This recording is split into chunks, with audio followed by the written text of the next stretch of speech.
The plan wasn't meant for me to hear, but as I walked past the half-open dining room door, their voices spilled out. My name, the Christmas program, the laughter, a surprise segment, a joke costume, a line about oil stains. My family rehearsed it like a performance, each beat sharper than the one before. I froze, holding the gift I'd wrapped for them, feeling the heat of the lights and the cold of the tile under my boots. Hours later, Mother called, her voice shaking. "Where are you?"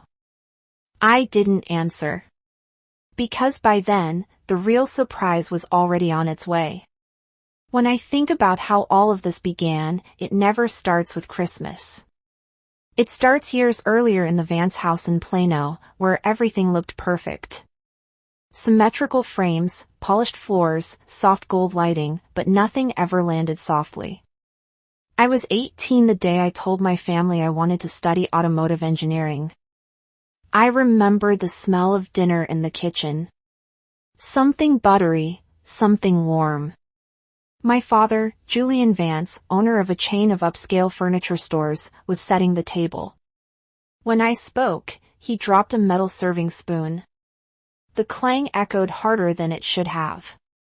My mother, Alara, the one who coordinated charity galas and kept the family's image ironed flat, blinked slowly like she was buffering. My brother Marcus, older than me, a medical resident at the time, the family standard, lowered his eyes to hide a smirk. My younger sister, Clara, a part-time dental hygienist and lifestyle content creator, laughed outright, a quick sharp sound. The spoon wobbled on the tile. I bent to pick it up, fingers brushing against the cool metal, leaving a faint smear of oil from the spark plug I'd been working on earlier. No one said it out loud, but the silence filled in the sentence for them. That's not what our family does. After that, the pattern settled in like weather. Alara would slide job listings across the counter, office assistant, receptionist, never looking directly at me when she said, "This would be more stable." She gestured vaguely toward my hands, the faint lines of grease that never quite washed out, especially when you're around people. Marcus, when he visited home, would pat my shoulder with a doctor's practice sympathy. "Just be careful with all that physical work," he'd say, as if I were one accident away from proving his point. Clara recorded videos in the living room, the ring light illuminating her hair as she told stories about finding balance and elegance. When I passed behind the camera, she'd wrinkle her nose for her audience, an inside joke they weren't supposed to understand. "Oil fumes again," she'd laugh. Her viewers would fill the comments with little laughing emojis. I stayed quiet because that was the role I'd learned to play. My silence kept the house smooth, their image intact. Every time there was a gathering, cousins, church members, neighbors, I walked slower, kept my voice low, and made sure my boots didn't click too loudly on the floor. Quiet was safer. Quiet didn't get me pulled aside later for tone, posture, presentation. The memory that stays with me is small. Me standing at the sink washing dishes, the steam rising around my hands. Behind me, my family laughed at a joke I wasn't part of. I looked down at the water running over the oil-stained crescent near my thumbnail.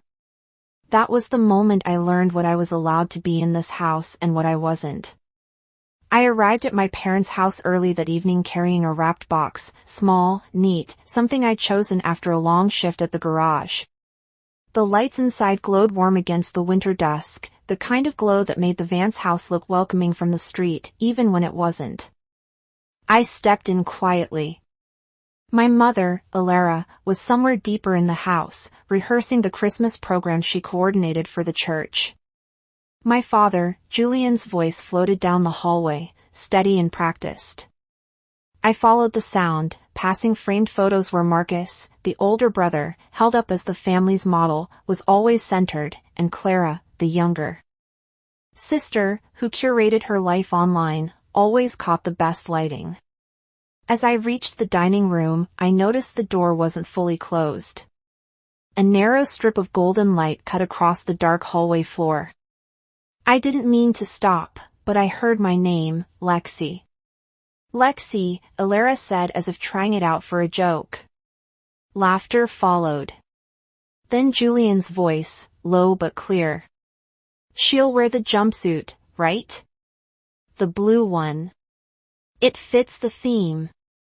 Marcus chuckled the same soft, polite laugh he used with Patience. The toy car will get a reaction, Clara added. And the line about oil stains, perfect. The church will love it. There was a rustle of paper. Someone rehearsing a script, someone else fixing the timing. It took me a second to realize what they were doing. A skit, a Christmas skit about me, about my job, about the grease under my nails.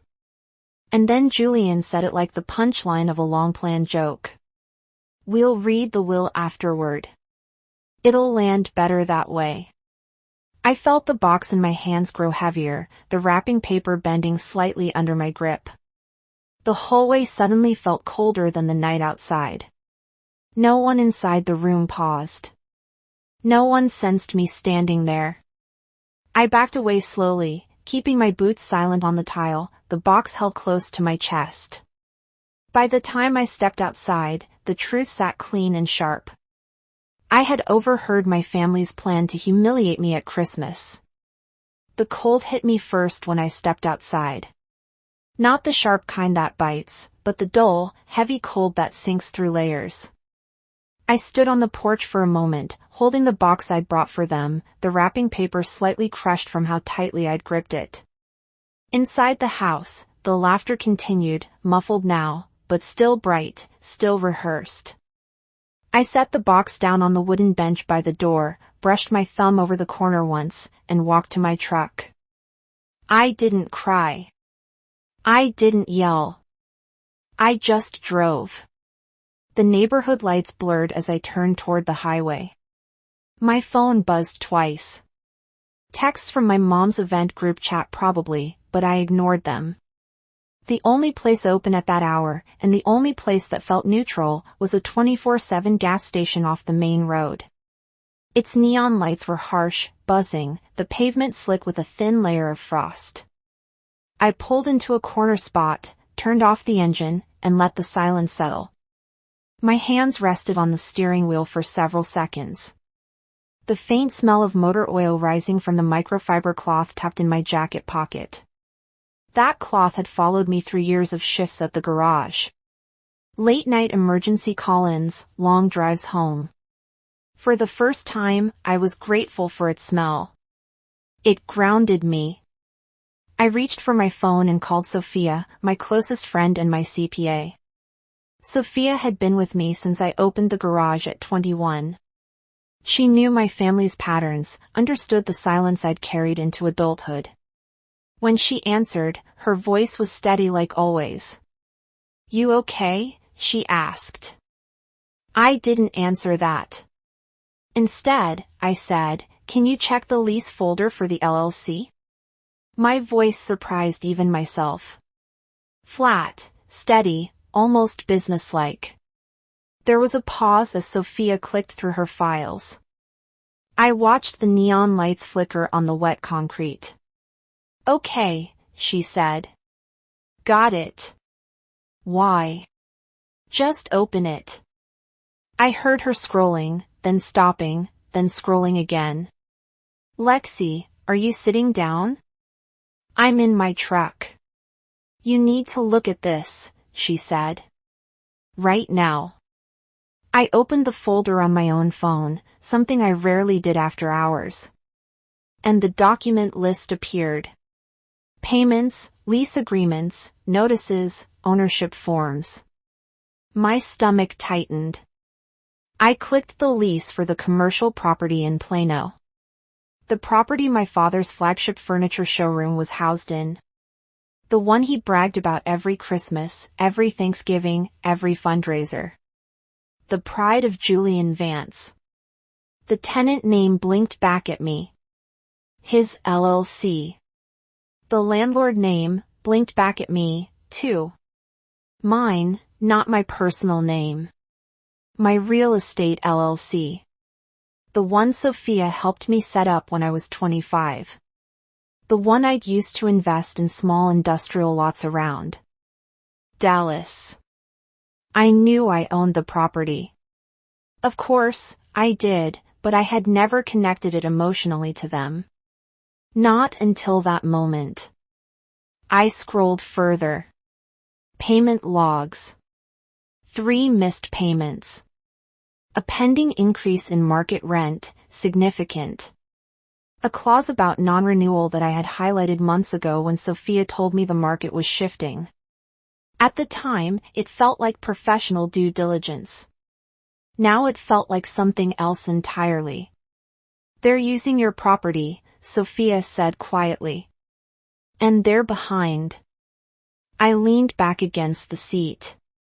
The neon light buzzed overhead, rhythmic and cold. For a long moment, I didn't speak. I just let the information settle, not like a revelation, but like a slow, inevitable truth finally reaching the surface. What do you want to do? Sophia asked. I stared at the lease. At the rent calculations Sophia had written in the margins months ago. At the notices I hadn't sent yet. At the folder of templated documents waiting for me to fill them out. The answer came easier than I expected. Everything by the book. Okay, she said, already shifting into work mode. Then let's start. I set my phone on the dashboard mount and opened the laptop I kept in the back seat for late-night paperwork. The screen cast a pale light across the truck's interior, catching the tiny scratches on the steering wheel, the dust on my boots, the faint oil stains on my nails. Sophia talked me through each step. I opened spreadsheets, checked payments, calculated overdue amounts, cross-referenced lease clauses, prepared a notice of default, prepared a notice of non-renewal, updated the market rate increase based on the latest comps, linked ownership verification documents, drafted the cover letter for courier delivery. Each step had weight, not emotional weight, but procedural, clean, controlled, a kind of clarity I hadn't felt in years. At one point, Sophia said, if they planned a Christmas lesson for you, this is just your gift in return. I didn't laugh. I didn't even smile. My fingers paused above the keyboard. It's not a gift, I said. It's a line. She understood. When the packet was ready, signed, time-stamped, uploaded. I sat still for a full minute. The station was nearly empty. A distant truck hummed as it passed. Somewhere behind me, a vending machine whirred to life. I pressed send to courier. The confirmation pinged softly. I closed the laptop, wiped my hands on the cloth in my pocket, and looked out at the dark highway stretching ahead. This time, I said into the quiet, I won't fix what they've broken. Christmas Eve at the church always looked the same. Soft lights, poinsettias lining the stage, the camera crew setting up as if the Vance family were part of the program itself. My mother, Ilara, thrived here. She moved through the hall, adjusting garlands, nodding at volunteers, perfecting what she called the atmosphere of generosity. I wasn't there, but my absence didn't register at first. Inside the banquet room, the early arriving relatives were settling in. My father, Julian, was rehearsing lines for his short speech. Marcus, the older brother, celebrated like a trophy, adjusted his tie in a mirrored pillar. Clara, always angling for the best frame, checked her phone's front camera every few minutes, smoothing her hair between takes. The courier arrived at 6:47 p.m. He slipped through the decorated hallway past a child choir practicing carols. He carried a stack of envelopes, white, clean, official. He asked for Ilara Vance by name. She smiled, assuming they were last-minute donations or RSVPs. When she tore open the first envelope, the expression on her face broke cleanly. First confusion, then a small precise shock, like a bulb flickering before it burns out. The pages inside slid neatly onto the table under the bright lights. Notice of default, notice of non-renewal, revised market rent, payment ledgers, ownership records listing landlord Lexi Vance. Her hand trembled. Paper rustled as she flipped pages too quickly. Julian stepped closer. "What is that?" Elara didn't answer. Marcus took one page to read, his jaw tightened. "Mom, this is the showroom lease." Clara leaned over his shoulder, eyes widening. "Wait, Lexi owns the building?" The pastor, standing at the doorway, quietly stopped giving instructions to the camera crew.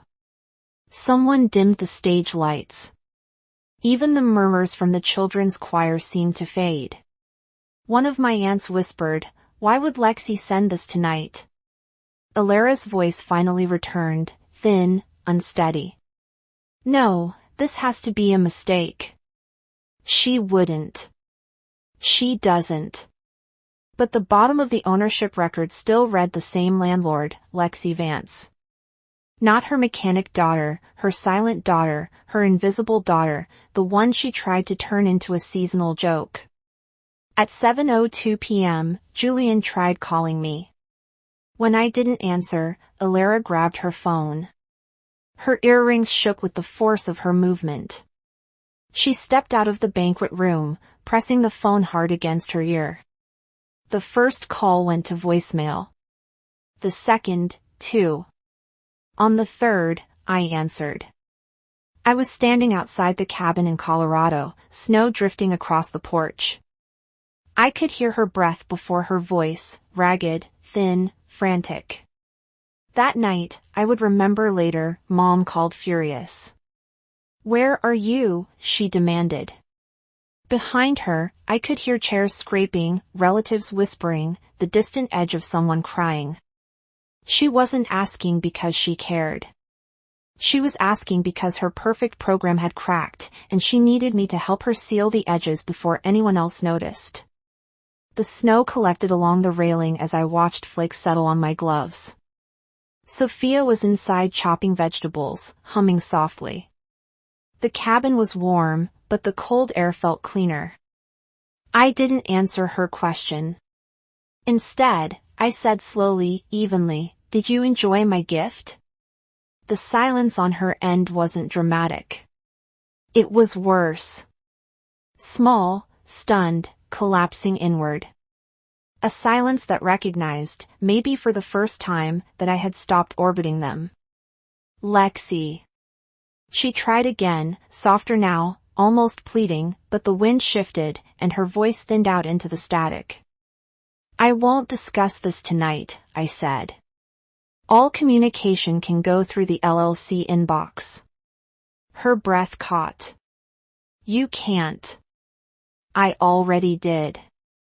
I let the silence sit for a moment, not as punishment, but as distance finally measured. Then I hung up. The snow kept falling. The phone stayed still in my hand. Inside the cabin, Sophia put another log on the fire, and for the first time in years, I felt nothing pulling me back toward Plano. The morning after Christmas, the cabin was quiet in a way the Vance house had never been. No stage decorations, no curated lighting, no soft rehearsed laughter leaking through doorways, just the sound of wind threading through the pines and the soft crackle of the fireplace Sophia had started before sunrise. I sat on the small porch with a mug warming my hands. The snow had fallen heavily overnight, burying the steps in a smooth, unbroken sheet of white. My boots left the first marks when I stepped out there, each print sinking cleanly into the surface.